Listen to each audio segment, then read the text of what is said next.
And still feeling the connection, but slowly separating your hands, coming into prayer pose, bowing towards your heart and all the hearts in the space.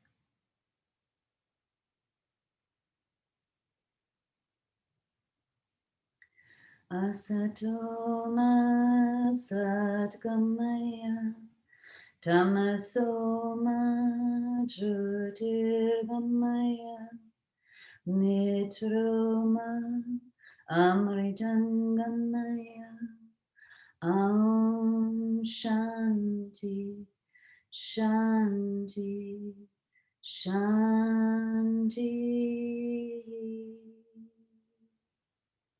Inhale deeply and suspend your breath. And then we exhale, we keep our eyes closed, we rest our hands onto our knees. We're bringing our chin towards our chest, right ear to the right shoulder. We roll our head back, left ear, left shoulder, chin to chest. Gentle neck rolls.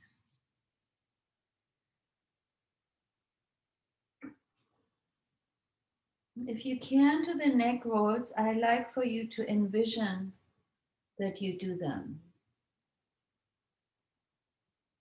Just imagine your body is doing this movement. And then we reverse the direction.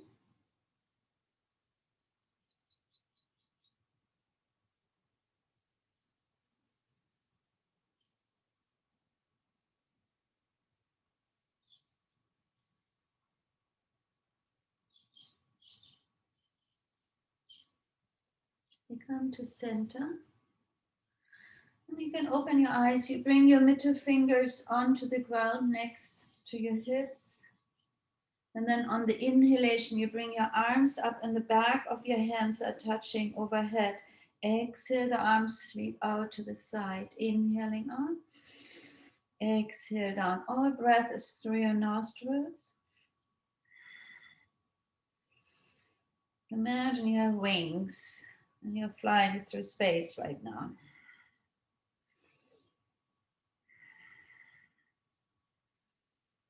Allowing the air element to fill you up.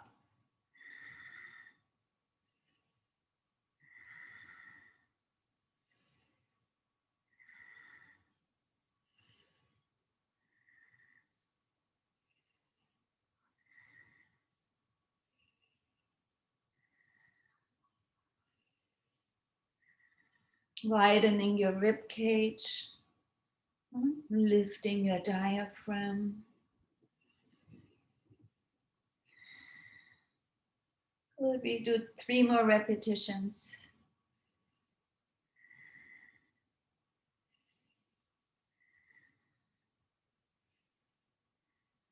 We swing our arms forward so they are in front of us.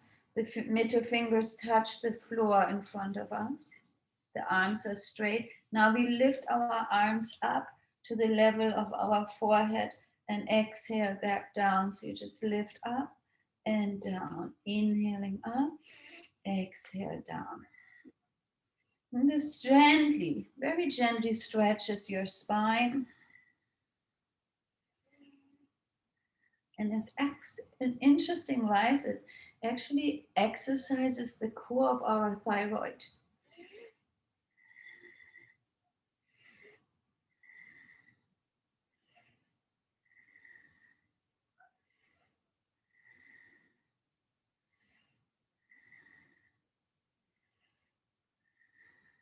Gentle arm lifts in front of your body from the earth to the forehead.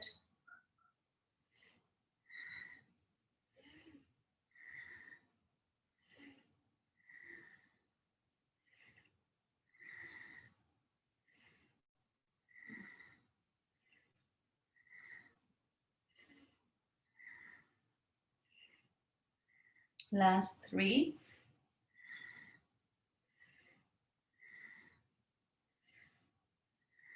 Good, then we bring the arms up again. The arms hugging the ears, the palms face each other, arms are straight. You're leaning over to the left. Inhale here, exhale, lean to the right. Keep the sit bones connected to the chair or the floor. Reach through the fingertips. Feel the slight stretch on the side of your body.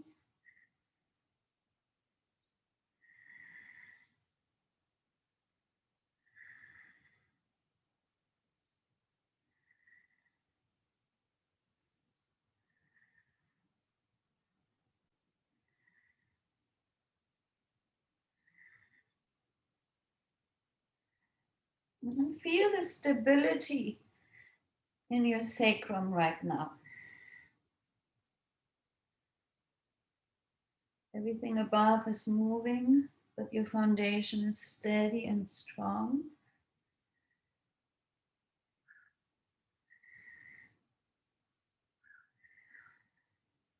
Good. One more time to each side. And then we rest our hands for a moment onto our knees. We're straightening our spine. Inhale through the nose, exhale, open mouth.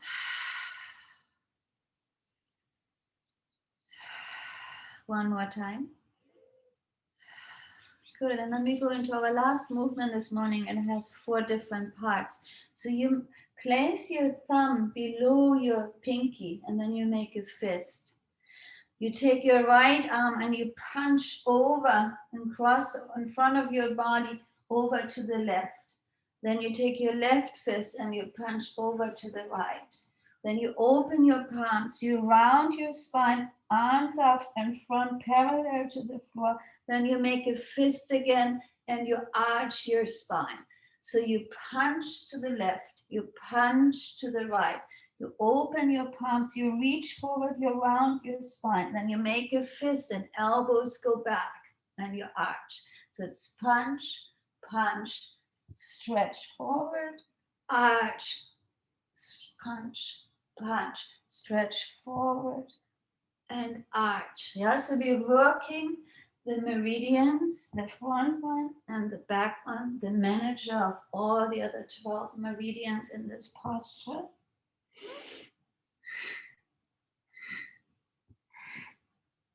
I take 3 exhalations, side to side and forward, and then I inhale into the arch.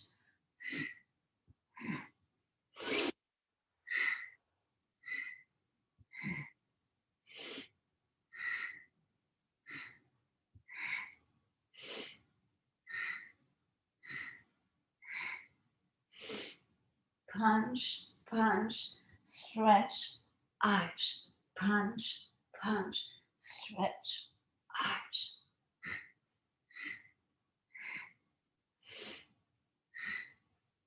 It's also good for our brain.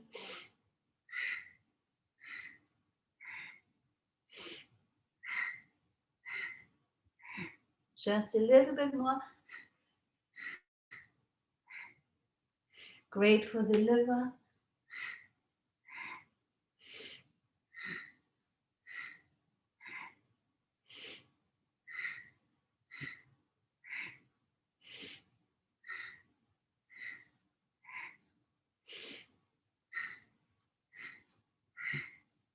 Last one. And then arch back. Bring your elbows as far back as possible. Lift your chin, chest.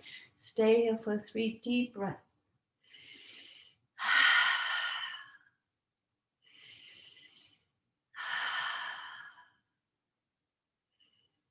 Good. Then we bring our chin back to parallel. We rest our hands onto our knees.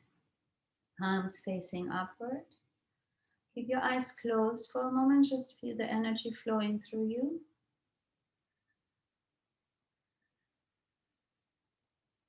Good. And now you're ready for Nirmala. Thank you, Siddhi. That was lovely. As I'm getting older, I feel like I need to do that every morning when I get out of bed.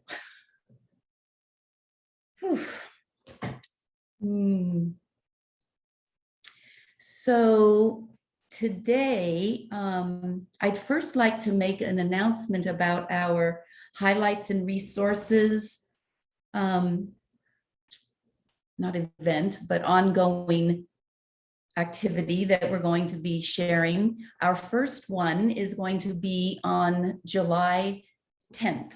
And the way that this will be orchestrated is that we will stay online for an additional half hour on that Saturday from 8:45 to 9:15, if you wish.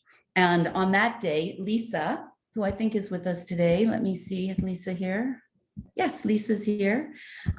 Lisa is going to share a shamanic journey with us. She, with many other things that many other hats that she wears, she is a practicing shaman. And I had a conversation this week with one of our other members of our circle, of our Sangha, Janess. I think most of you know this information, but if you don't know, Janess lost her partner of many, many years several weeks ago. So she has been in the deep process of the spiral of grieving and has been doing some really exquisite work in sort of clearing out old patterns and old stories and letting in the beauty and the gratitude for that relationship. And one of the things we talked about just recently was about soul retrieval and how infrequently we take the time to make sure that we're intact now and not wait until we're dying to take care of that retrieval.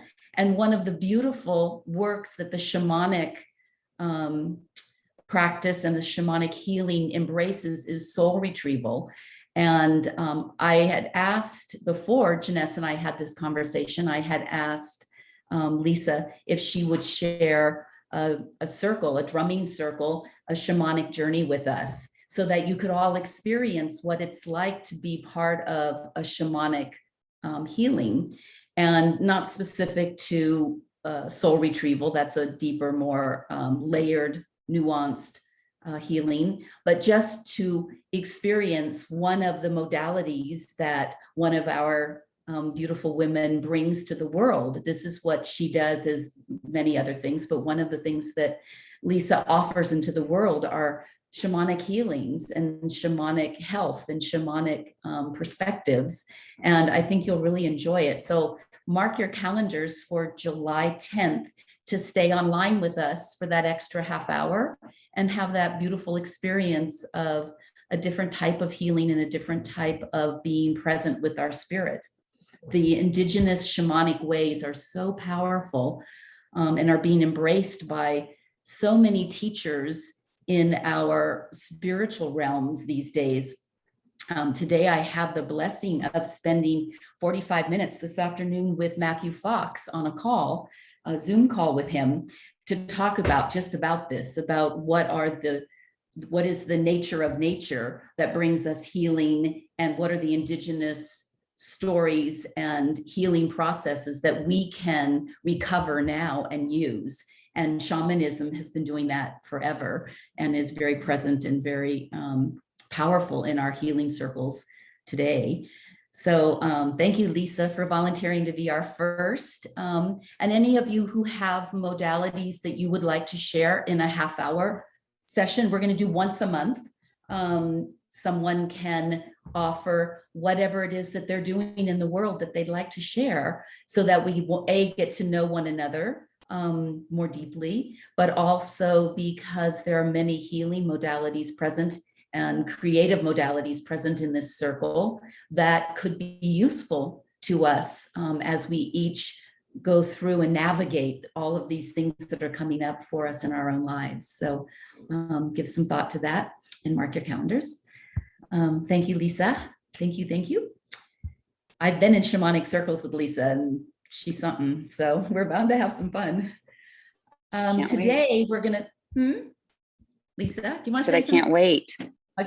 That's a beautiful photo of you. Where are you? You can't see me right now. No, well, I see you, but anyway, I really appreciate it. And I'm looking forward to having time with you in that way. Thank you for sharing with us. So today we're going to talk about duality, and I'm talking about that. I'm speaking to that today because many women, several women, just in this last week, have come to me with situations in their lives where they were perplexed and unsure which road to take. They were at a fork. There's multiple paths and they were unclear and unsure and wanted some support in making those decisions or that decision.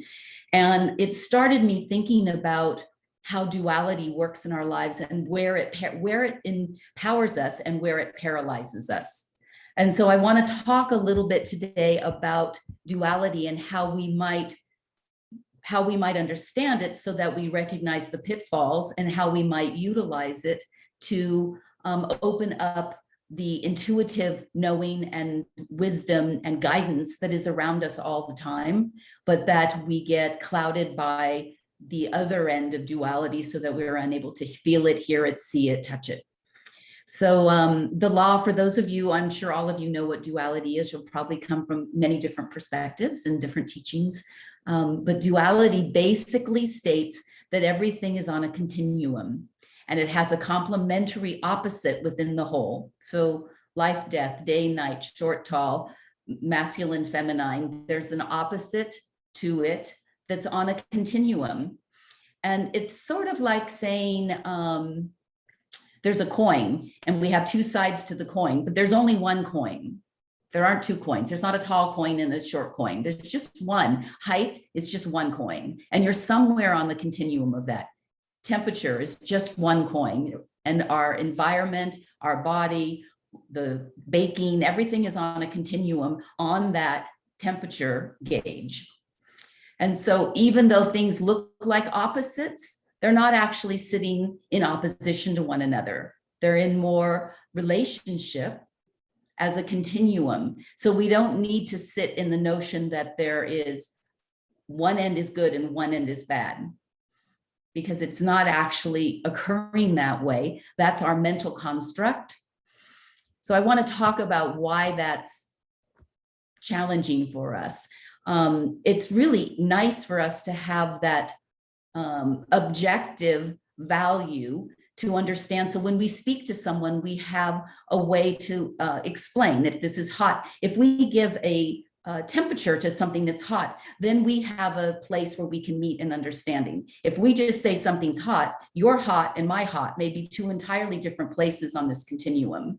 But because we have measurement, it allows us to have an objectivity in it and we can actually communicate. So that's fabulous. That's very useful. That's where not dualism in the way that we think things are opposite, but the way that it's expressed in our culture of things being opposite, where we can actually use that to our advantage to communicate. If we use the measurement of those things in opposition, we can give a place on the continuum. So it's helpful.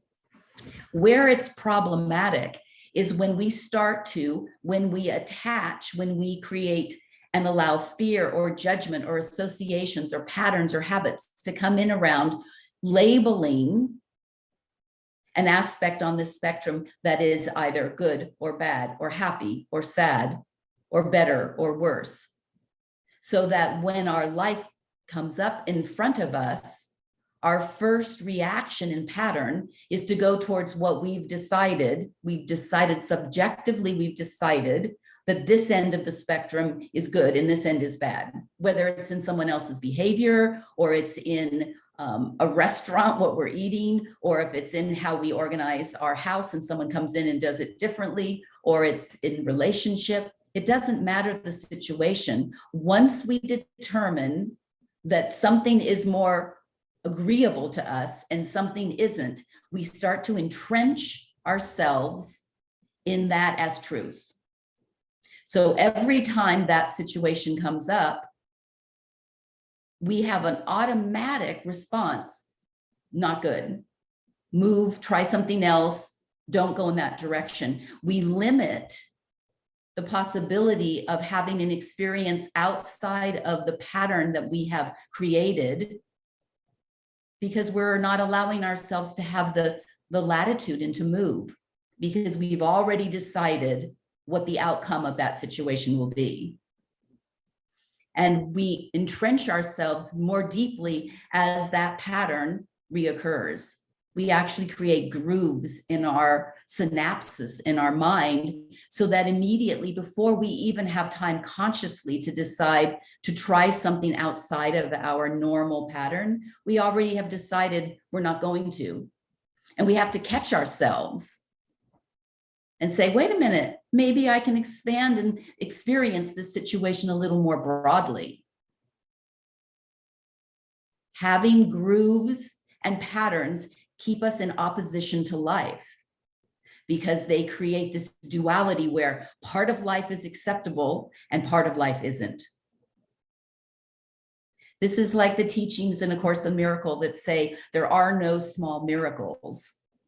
Every miracle is a miracle. Trying to actually give, this is a better miracle than this one. A miracle is a miracle.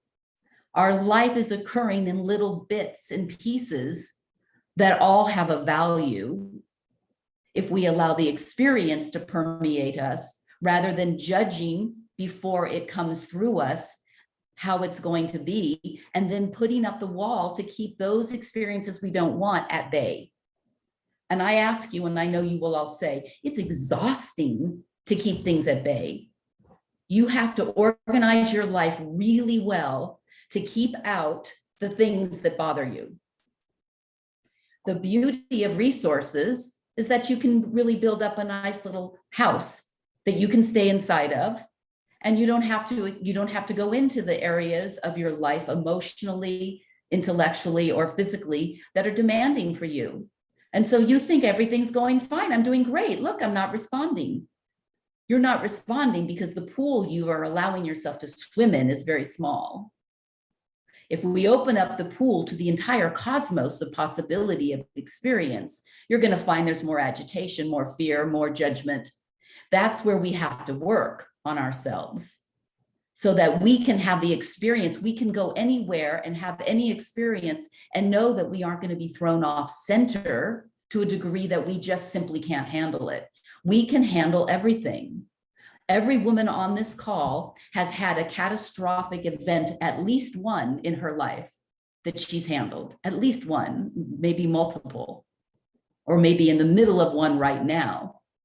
And we are, that adage of, the women are like tea bags, the more hot water, the stronger they get. We are simply infused tea bags, and the hot water just makes us stronger. It does not pull us apart.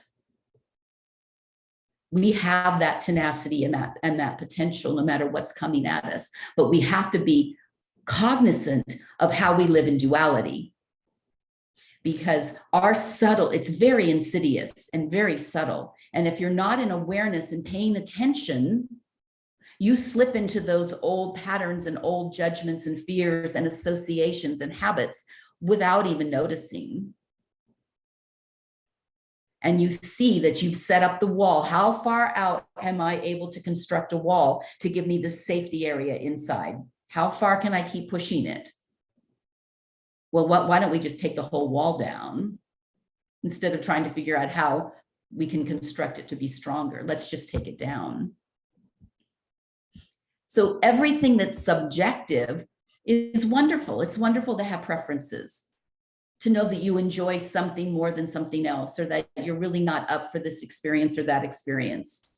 But when it stops you from being alive and present in a situation that's already part of your life, whether it's a relationship or it's a living condition or a health condition that is absolutely present, there's no getting away from it. It's there. And if we enter into it with this idea that it's going to be difficult, it's unpleasant, it takes a certain amount of strength to get through it, we've already set up a paradigm for ourselves that says, watch out. And we don't want to live in that. That is not good for our adrenals. That is not good for our fight or flight. That is not good for our overall health. We want to be joyful in whatever comes at us, knowing that many things will come that are what we might have previously designated as not pleasant, not great. They're just events that carry a certain process that we have to go through in order to make it through. I always hate it when people say, oh, but everything has a really, silver lining. It's really good for you. Probably that's true, but it's really annoying to me. I like to maybe look at it a little differently. Not that it's all a big learning process and I'm getting something out of it, simply that it's allowing me to show up 100%.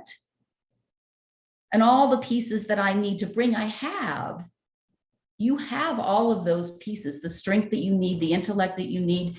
And if you don't have it, you have a resource of somebody who can support you. So you don't have to fall into those old patterns. You can decide to stay out of them and expand the possibility of how you're going to experience something. This is stretching. This is self-observation and awareness of not only ourselves, but the world around us.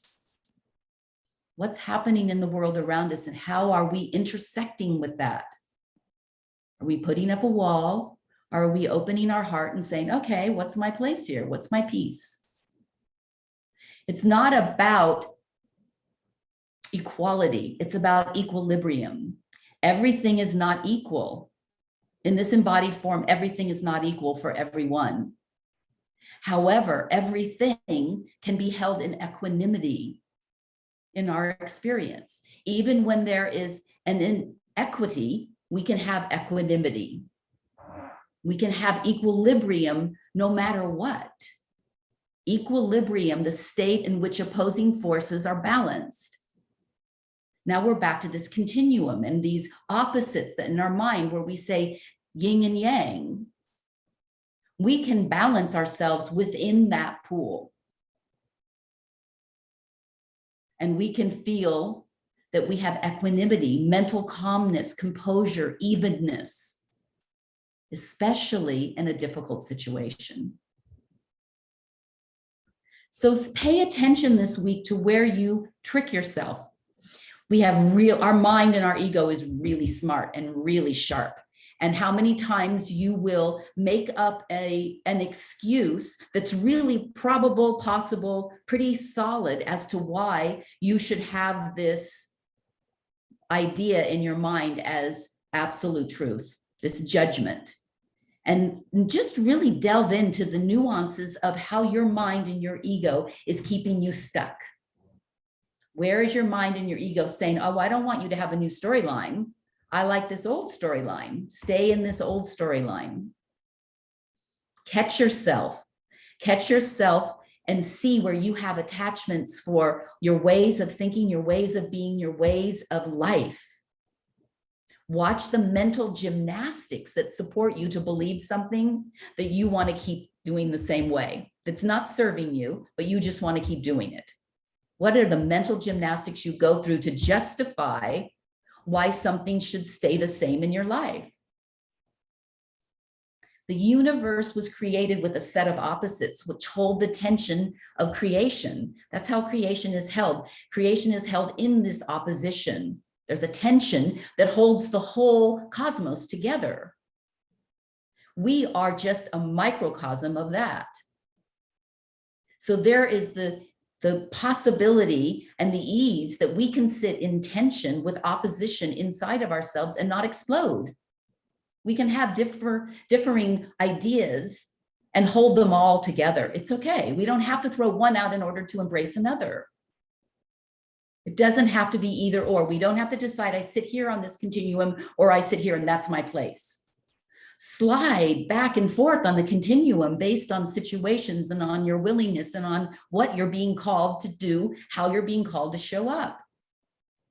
And learn to sit with the opposition of things not being the same and not having an agreeable outcome.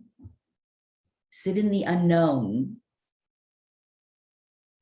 The most important reason for us to not want to be in duality is that our mind spends a lot of time in duality. And when your mind is directing you, you are not in as much access with your intuitive knowing and your divine inspiration. That's where you connect with spirit. When your mind takes over, spirit has a much more difficult time guiding you So when you're having, back to the first question we had at the beginning, the first observation I had, that there are many of us who are going through life decisions and we have several choices and we're having trouble deciding and discerning because we're not hearing our intuitive knowing and guidance. We're not connected. What's in override is our mental construct. The more we stay in duality, the stronger the mind. Mind and duality work together. So we have to learn to slow down the mind so that duality can be simply a continuum of tension and opposition that is not a problem. And then our intuitive knowing and guidance will surface and surge through us, and we'll start to practice knowing and hearing and listening to the answers of these beautiful propositions that are coming to us, which road to take. And we'll start navigating that very naturally. So this week, take the time to really pay attention to where you fall into duality of opposition, and it creates a judgment of fear, a reaction, rather than an exploration. And see where you can start opening up and being agreeable to holding that. And let's see where that goes. Thank you, my dear. That's it. I want us to have our palms face each other. So, and then you have your middle fingers touch, at the tip. Now you bend your ring fingers and your pinkies, and you have them touch at the knuckles. You do the same with your index finger, and then your thumbs are touching. So at the knuckles, the ring fingers, the pinkies, and the index fingers, and then the thumbs are touching. You sit with the middle fingertips pointing forward. And I want you just to mentally recite this morning the sound vibrations sa, ta, na, ma. Sa, ta, na, ma. Infinity, life, death, rebirth. Yeah, and what Nirmala shared, we often have to let go of a habit or a pattern that we created. So, and this sound vibration will help us to do so. So does this mudra, this finger position. So we allow for the wheel of life to take us into a state of being in the flow without any resistance.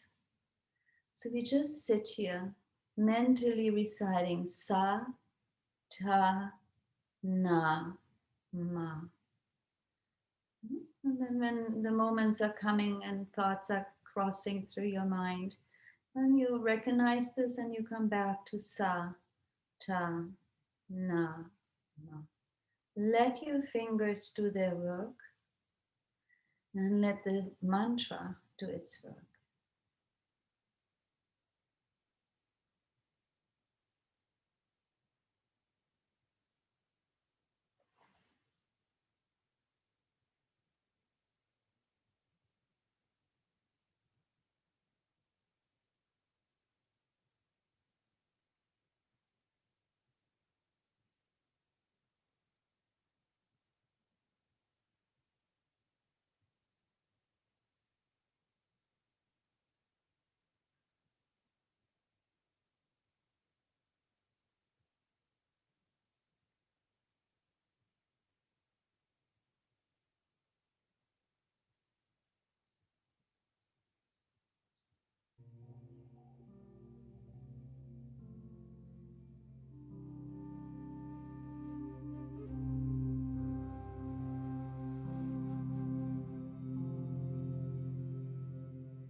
We keep our eyes closed.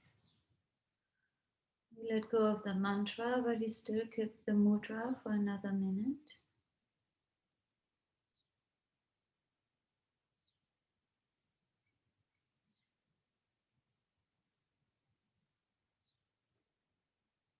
Following each breath with our awareness.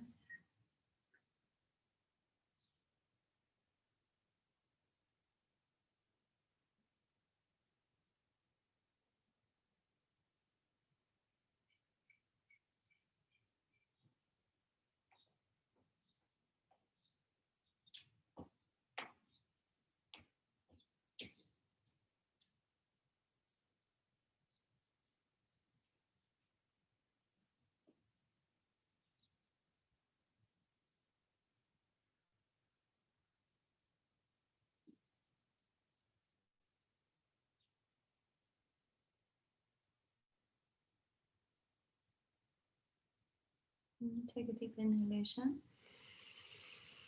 And exhale. Let go of the mudra and shake out your hands.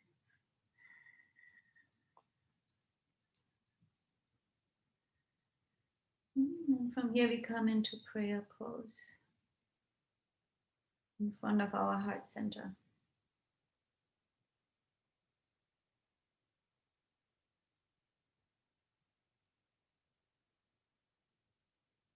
We turn out, inhale.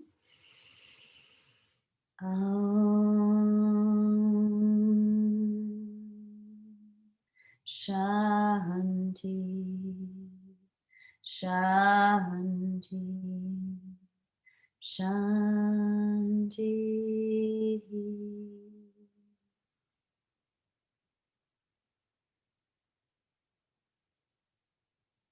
Thank you for joining. Let's stay in the flow. Have a beautiful week. Namaste.